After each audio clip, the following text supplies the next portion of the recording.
মিরিক লেকের ভিউটা দেখো কত সুন্দর। পাইন ফরেস্টের এখান থেকে আমরা এটাকে ক্যাপচার করছি। খুব দারুণ, একদম গ্রিন জোন, লম্বা লম্বা পাইন গাছ মাথা উঁচু করে দাঁড়িয়ে আছে আকাশের দিকে একদম সারিবদ্ধভাবে।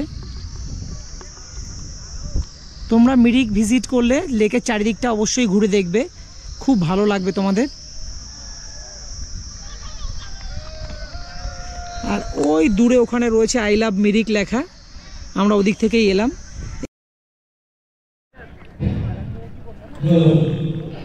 আমরা এখন মিরিক থেকে বেরিয়ে যাচ্ছি। এখন আমাদের গন্তব্য পশুপতিনগর। পশুপতিনগর নেপালের যে একদম বর্ডার, ওখানে যাব।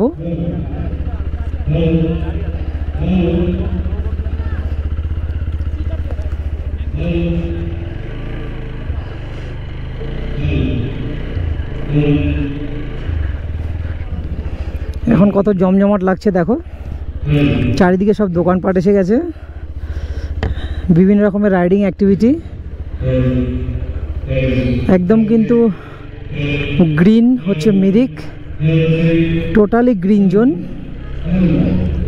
আর এই মিরিক লেককে কেন্দ্র করে প্রচুর দোকানপাট থেকে শুরু করে হোটেল, রিসর্ট এবং হোমস্টে গড়ে উঠেছে।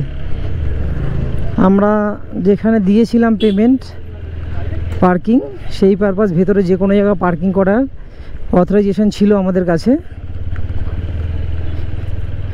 এখন এখান থেকে আমরা বেরিয়ে যাচ্ছি। আর বাইক নিয়ে কি এদিক থেকে যেতে দেবে?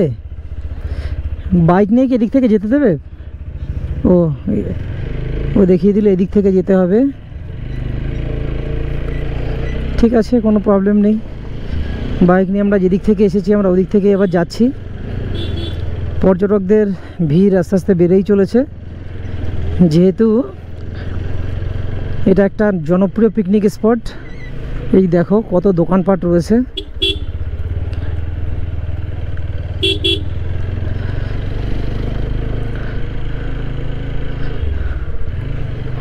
আমাদের নেভিগেশনের একটু হলেও ডিস্টার্ব দিচ্ছে, নেভিগেশনটা লাইটটা ঠিকমতো বোঝা যাচ্ছে না। তাই আমাদের একটু এগিয়ে গিয়ে আমরা এই বাঁ দিকে এখানটা একটু দাঁড়াবো।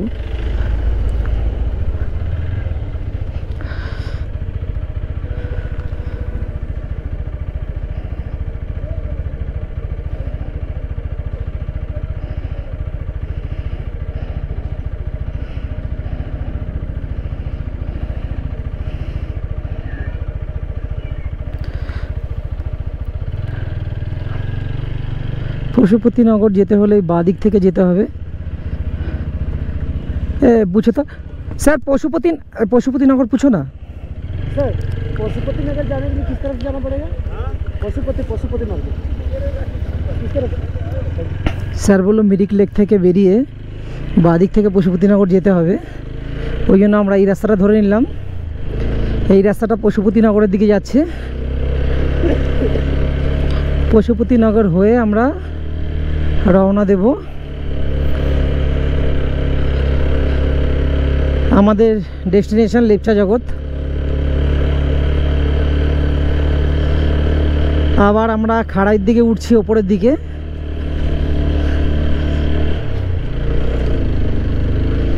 তার ভিতরে মিরিকে খুব সুন্দর সুন্দর ফটোশ্যুট করছিলাম, আমার ফোনের চার্জ শেষ হয়ে গেছে। তারপরে আমি GoPro 12 বা আমার অ্যাকশন ক্যামেরা থেকেই কিছু স্টিল ফটো তুলে নিলাম।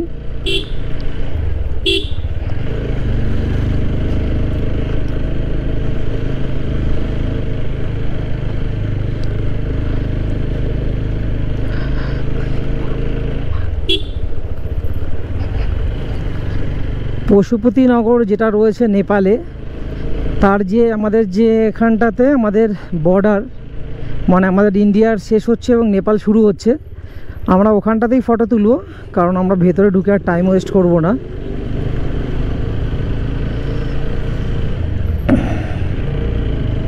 ভেতরে ঢুকে টাইম ওয়েস্ট করলে আমাদেরও দেরি হয়ে যাবে।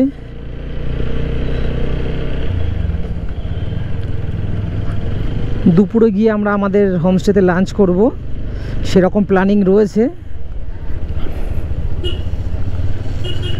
এখনো পর্যন্ত সেরকম ঝর্ণা আমাদের চোখে পড়লো না, দেখা যাক সামনে কোথাও চোখে পড়ে কিনা। সামনে মিরিক মিউনিসিপ্যালিটি, এই যে তোমরা দেখছো Mirik municipality, government of West Bengal.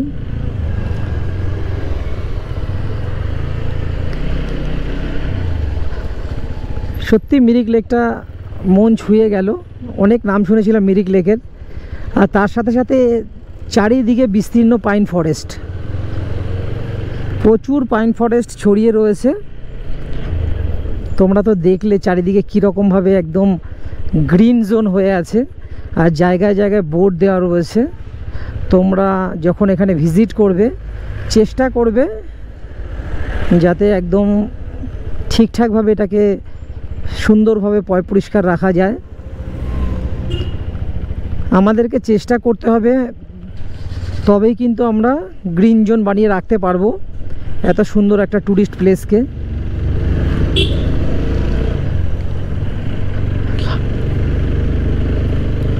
এখানটা আমার একটু হলেও কনজাস্টেড এরিয়া দেখাচ্ছিল গুগল ম্যাপে, যে জ্যাম রয়েছে। হয়তো টাউন একদম সিটির ভেতরে বলে এরকম দেখাচ্ছিল যে জ্যাম আছে, বাট কোনো রকম কোনো জ্যাম পড়লো না। এই যে এখান থেকে কিন্তু সব শেয়ার কার পাওয়া যায় শিলিগুড়ি যাওয়ার। তোমরা যারা কোনো রকম প্যাকেজ ছাড়া মিরিক ভিজিট করবে, মিরিকে থাকবে, শেয়ার কার কিন্তু একদম মিরিক থেকেই অ্যাভেলেবেল আছে।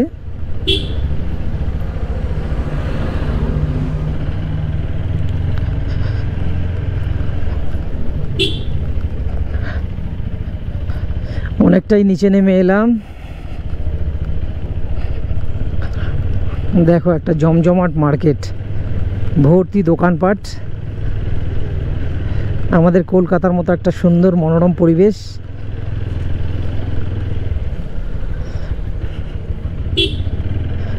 অবশ্যই কলকাতার থেকে একটু আলাদা, কারণ কলকাতার মতো অতটা কোলাহল নেই।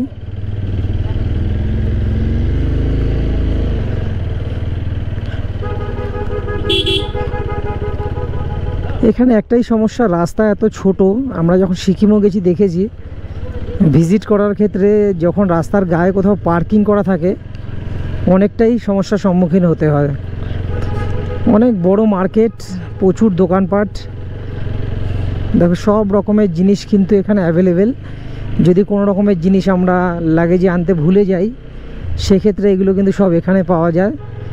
ভেজ নন ভেজ সব দোকান রয়েছে এখানে।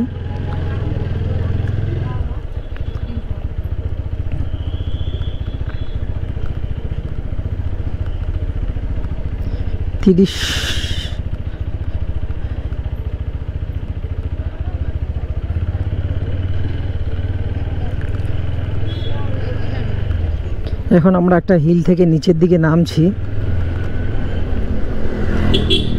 মিরিক টু শিলিগুড়ি, যেটা বলছিলাম তোমাদের, শ্যাটেল গাড়ি। শ্যাটেল গাড়ি কিন্তু এখানে অ্যাভেলেবেল।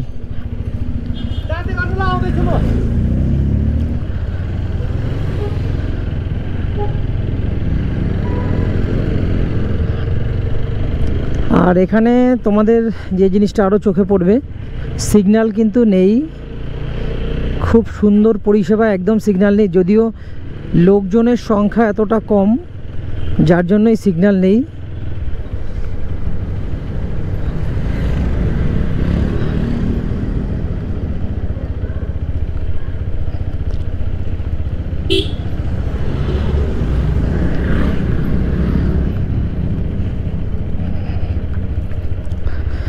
দেখো শুধু নিচের দিকে নেমেই যাচ্ছি।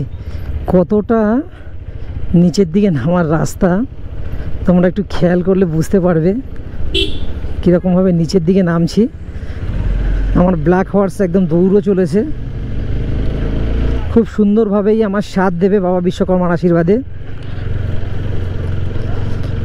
যেরকমভাবে আমার বজরঙ্গি আমার সাথ দিয়েছিল গুরুদঙ্গমার লেক রাইডে। ব্ল্যাক হর্স এখন একদম পুরো হাত সেট হয়ে গেছে, যেহেতু বাইকটা আজকে আমার কাছে নতুন, কোনো সমস্যা হচ্ছে না। এখন প্রথম প্রথম চালালে একটু যেগুলো হয় ওরকম মনে হচ্ছিল, কিন্তু এখন সব ঠিক আছে, কোনো রকমের কোনো প্রবলেম নেই। সামনে গাড়িটাকে ওভারটেক করব, কিন্তু এখনই ওভারটেক করা যাবে না,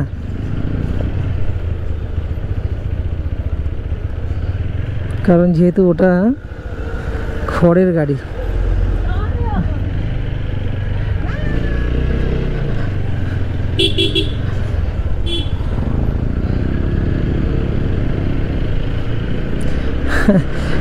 কীরকমভাবে বিচুলি পড়ে গেল গাড়ি থেকে আরেকটা গাড়িতে ধাক্কা লেগে।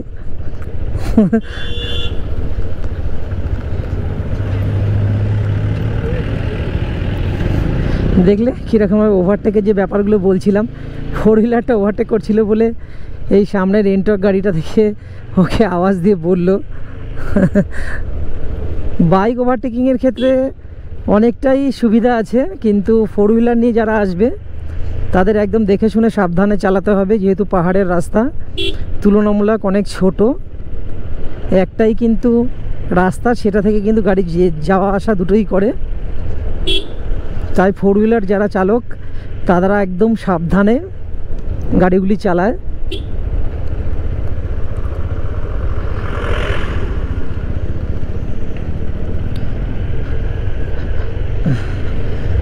একবার রাস্তাটা একটু দেখো, আমি ক্যামেরাটা আবার অন করে নিলাম তোমাদের দেখাবো বলে। ও ভাই সাহেব,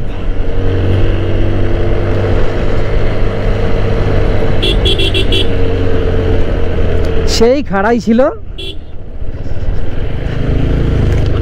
আমরা হোমস্টেতে কল করে নিলাম যে আমরা আসছি।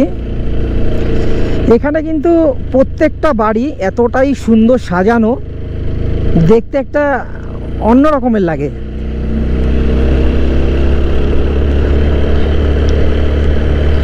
আমরা এখন পশুপতি নগর যে রয়েছে সেখানে যাচ্ছি, নেপালের।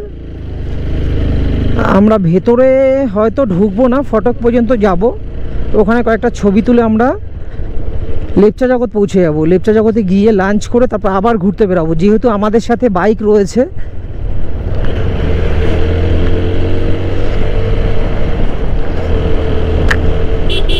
আর হিলে সবসময় মাথায় রাখবে সেফ ড্রাইভ সেভ লাইফ, দেখে শুনে তোমাদেরকে চলতে হবে। আর যখনই কোনো আঁকা বাঁকা মোড় আসবে হর্ন অবশ্যই দিতে হবে।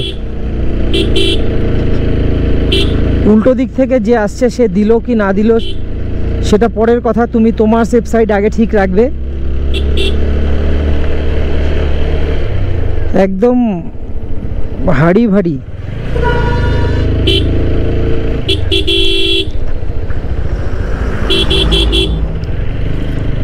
ওই দেখো একটা পাপি, কি সুন্দর একটা পাপি দেখতে পেলাম।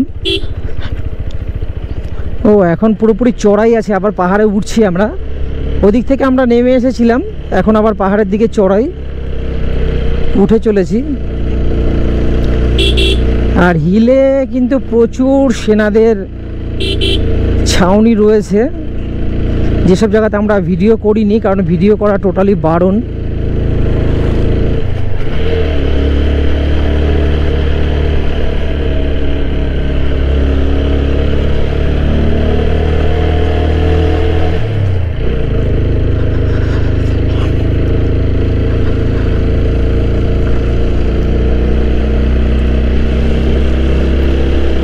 ব্যাটারিও লো রয়েছে নেভিগেশনের মোবাইলটার,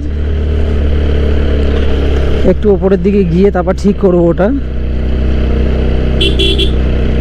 ব্যাটারি সেভার অন করে রাখতে হবে, নাহলে আমরা চীনে যেতে পারবো না। ভুটিয়া হোমস্টে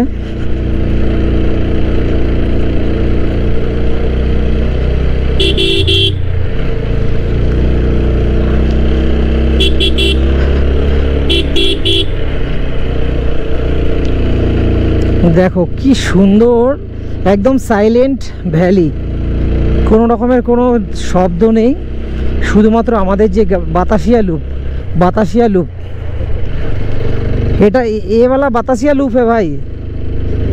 আমার সাথে যে আমার প্লেয়ার রয়েছে, যে আমার সঙ্গে এসে ঘুরতে, সে হচ্ছে একজন নর্থ বেঙ্গলি, ওর বাড়ি হচ্ছে উড়িষ্যাতে, উড়িয়া ভাষাভাষী ছেলে, খুব ভালো ছেলে। ওকে নিয়ে এসেছি আমি রাইডে, যার জন্য মাঝে মাঝে তোমাদের সাথে কথা বলার সঙ্গে সঙ্গে ওর সাথে যখনই কথা বলছি আমি হিন্দিতে বলছি, বাংলাটা ও একটু আধটু পারে। বাতাসিয়া লুপের নাম শুনেছি, বাতাসিয়া লুপের যে সাইলেন্ট ভ্যালি, সেই জায়গাটা কিন্তু ক্রস করলাম। আবার আমরা উপরের দিকে উঠছি।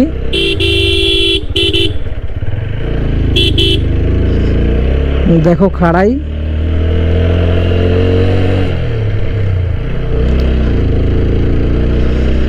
দিয়ে আমরা উপরে উঠে এলাম। ঠিক আছে, তোমরা দেখতে থাকো এবং সাথে থাকো। দ্য ট্রাভেলার সুবীরের মাধ্যমে তোমাদেরকে এক্সপ্লোর করাচ্ছি দার্জিলিংয়ের সেই সুন্দর সুন্দর অফবিট থেকে শুরু করে সুন্দর সুন্দর রাস্তা, ভালো ভালো ভিউ পয়েন্টগুলো।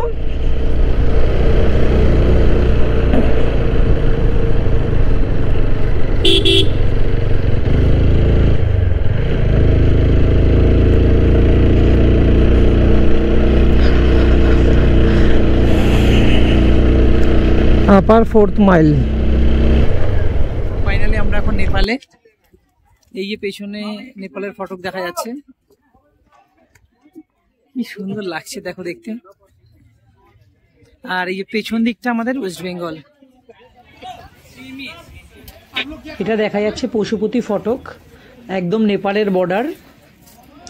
আর এই দিকটাতে রয়েছে কিন্তু আমাদের পশ্চিমবাংলার যে বর্ডার ওয়েস্ট বেঙ্গলের। এখান থেকেই গাড়ি ভাড়া পাওয়া যায় নেপাল ভ্রমণের জন্য। তোমরা চাইলে এখান থেকে গাড়ি বুক করে নেপালের ভিতরে গিয়ে পশুপতি যে মন্দির আছে ওখানে পুজো দিয়ে আসতে পারো। খুব সুন্দর একটি জায়গা, দার্জিলিং গেলে অবশ্যই তোমরা এখানে ভিজিট করবে। আমরা এখানে বাইক রেখে আমাদের একটা যে কোনো আইডি প্রুফ দেখিয়ে ঘুরে এলাম পশুপতিনগর থেকে। এখন এখান থেকে বাইক বের করে নিয়ে আমরা রওনা দেবো লেপচা জগৎ।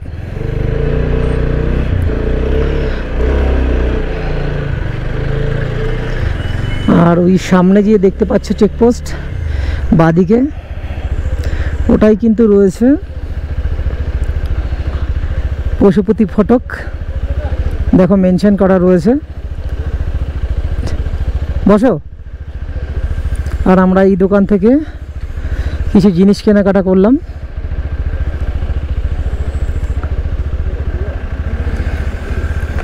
এখন আমরা লেপচা জগতে গিয়ে হোমস্টেতে লাগেজ রেখে লাঞ্চ করে তবে ঘুরতে বেরাবো। দেখো এই দিকটায় রয়েছে, খুব ছোট জায়গা আর একদম এন্ট্রান্সে ভিডিও করা বারণ, যার জন্য তোমাদের দেখাতে পারলাম না। এখন আমরা গুটি গুটি পায়ে এগিয়ে চলেছি আমাদের হোটেলের দিকে।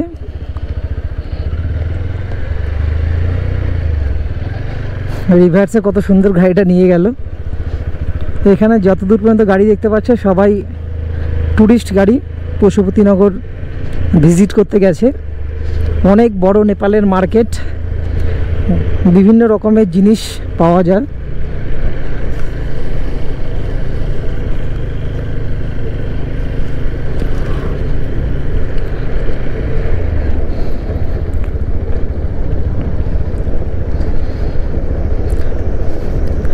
পাহাড়ের রাস্তা মানেই একটা অন্য রকমের চালানোর অনুভূতি। আর এখন যথেষ্ট ঠান্ডা কিন্তু অলরেডি লাগছে,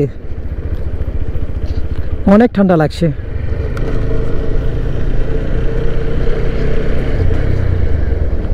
ও ভাই সাহেব,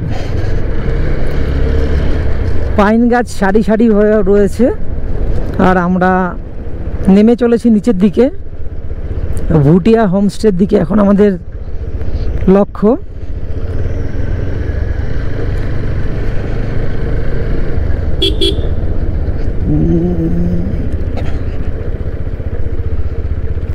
দারুণ দারুণ।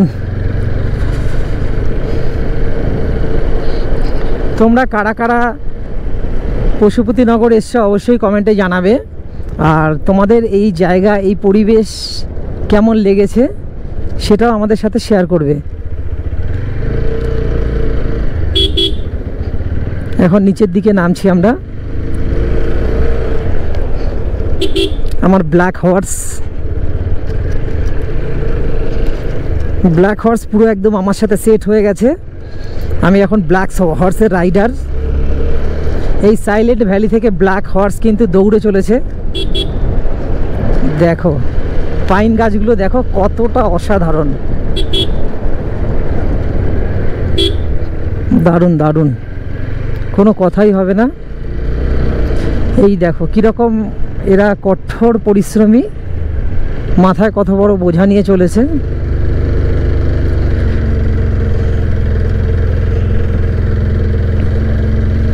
কি সুন্দর দেখো, গাছের সারি একদম মাথা উঁচু করে আকাশের দিকে দাঁড়িয়ে আছে।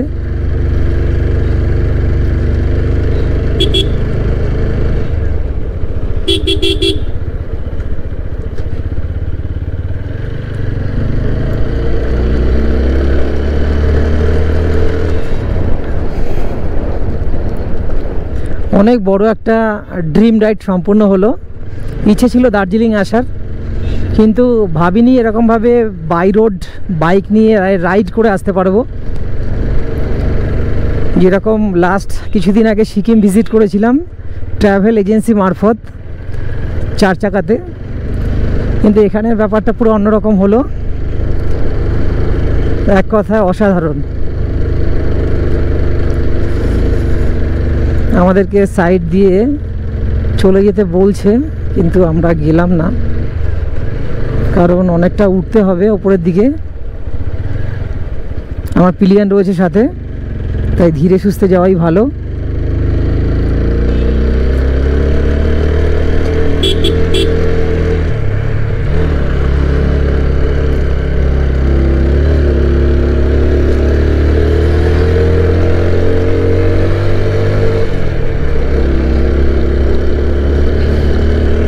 উপরের দিকে ওঠার সময় সব গাড়িরই একটু হলেও প্রবলেম হচ্ছে।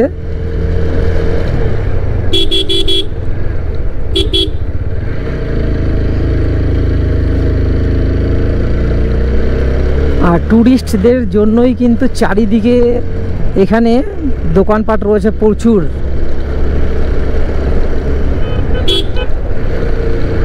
এই দেখো পাহাড়ি মূলো হয়ে আছে, সেই মূলগুলো তুলে নিয়ে এসছে বিক্রি করার জন্য। এখানকার জনজীবন, এখানকার লোকজন কিন্তু যথেষ্টই কষ্ট করে, প্রচুর পরিমাণে পরিশ্রমী। নিচের দিকটাতে যখন ছিলাম ওদিকে কিন্তু সব চায়ের বাগান, আর এদিকটা একদম ডিফারেন্ট, ভিন্ন লাগছে। শুধু পাইন গাছ দাঁড়িয়ে আছে, লম্বা লম্বা পাইন গাছ।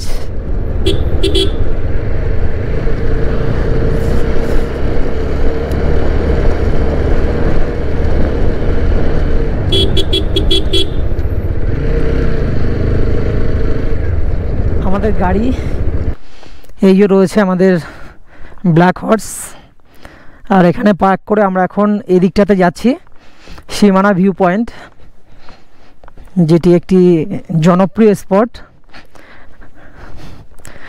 সামনে প্রচুর 4 হুইলার পার্কিং রয়েছে, যার জন্য একটু উপরের দিকে আমি গাড়িটাকে রাখলাম। বাইক পার্কিংয়ে কোনো প্রবলেম নেই, এখানে ভালোভাবে রাখা যায়। আর এখান থেকে সীমানা ভিউ পয়েন্ট ফেমাস হচ্ছে, এখান থেকে কাঞ্চনজঙ্ঘার ভিউ খুব সুন্দর পাওয়া যায়, যেটা আমরা এখান থেকে তোমাদেরকে দেখানোর চেষ্টা করব। অসাধারণ একটা দৃশ্য এখান থেকে কাঞ্চনজঙ্ঘা দেখতে পাওয়া যায়, যার জন্য কিন্তু এখানে প্রচুর পর্যটকদের ভিড় রয়েছে।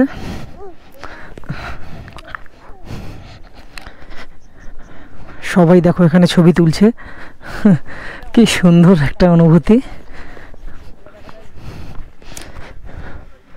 এই যে দূরটা ওইটা দেখাচ্ছে, কাঞ্চনজঙ্ঘা দেখা যাচ্ছে। খুব দারুণ দেখা যাচ্ছে, এখান থেকে সবাই ছবি তুলছে কাঞ্চনজঙ্ঘার।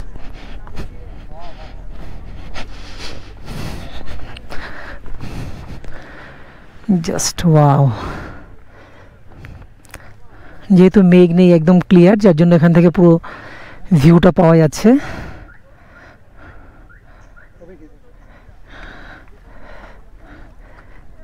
চারিদিকের ভিউ এত সুন্দর করে দেখা যায় বলে হয়তো এটা সীমানা ভিউ পয়েন্ট।